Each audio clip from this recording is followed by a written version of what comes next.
Vitajte pri Dýchej slovo. Dnešná nedeľa je 6. nedeľou veľkonočnou a ponúka nám text Evanjelia podľa Jána, ktorý má v sebe niekoľko veľmi zaujímavých a inšpirujúcich bodov pre náš život. V prvej časti Ježiš hovorí k svojim učeníkom: Kto ma miluje, bude zachovávať moje slovo, a aj môj Otec ho bude milovať.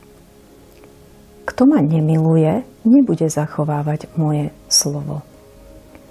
Zo skúsenosti vieme, že ak máme niekoho radi, je pre nás jednoduchšie a ako si prirodzenejšie počúvať, čo hovorí, a robíme to so záujmom.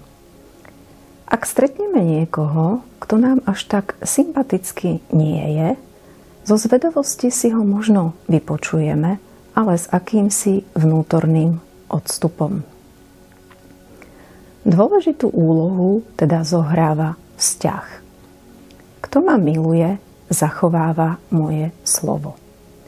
Moje slovo. Čo znamená moje slovo? Je to len učenie, náuka? Ježišovo slovo predstavuje nový spôsob života.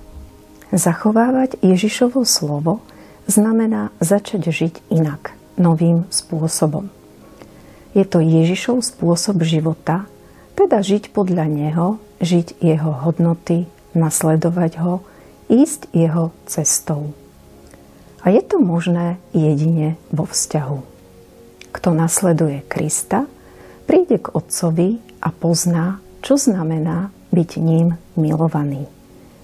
Keď Ježiš hovorí moje slovo, hovorí o sebe ako o ceste, ktorou možno prísť k Otcovi a ktorú ponúka Otec cez Syna. Návrat k Otcovi predpokladá lásku k jeho Synovi a lásku k jeho spôsobu života. A zase, kto hľadá Otca, opravdivý zmysel života, porozumie Synovi a jeho ceste. Ježiš hovorí o konkrétnom nasledovaní, o konkrétnych krokoch i skutkoch, no pripomína aj vnútorný svet. Pripomína, že je dôležité byť citlivý a v kontakte so svojím vnútrom. Práve tam sa nás dotýka Boží duch. Duch Tešiteľ vás naučí všetko a pripomenie vám všetko.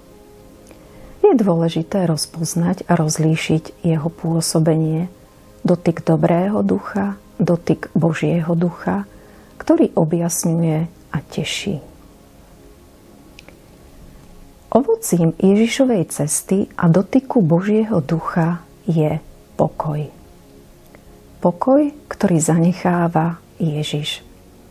Nie je to pokoj, ktorý predstavuje dnešný svet, a to možno v podobe pasívneho kľudu, nejakej pohody, utlmenia alebo komfortu či zabezpečenia.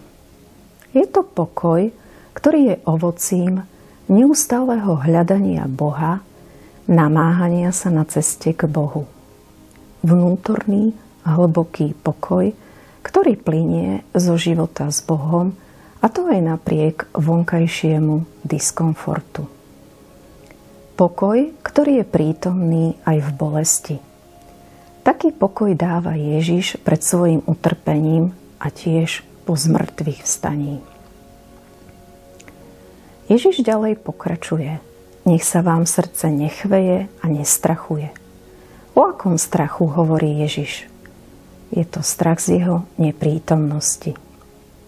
Ježiš uisťuje o svojej prítomnosti, o svojej stálej prítomnosti. Otvára priestor pre svoju novú prítomnosť skrze ducha. Pozýva nás ale k samostatnosti. Boh chce našu samostatnosť. A je to výzva pre nás. Samostatný, zodpovedný život v Bohu, ale s jeho blízkosťou. Natíska sa otázka: čo pre mňa znamená žiť samostatný a zodpovedný život v Bohu? Doprajme si teda v dnešnú nedeľu čas a pobudníme s touto otázkou, možno v tichej modlitbe i reflexii. prajem vám pokojnú nedeľu.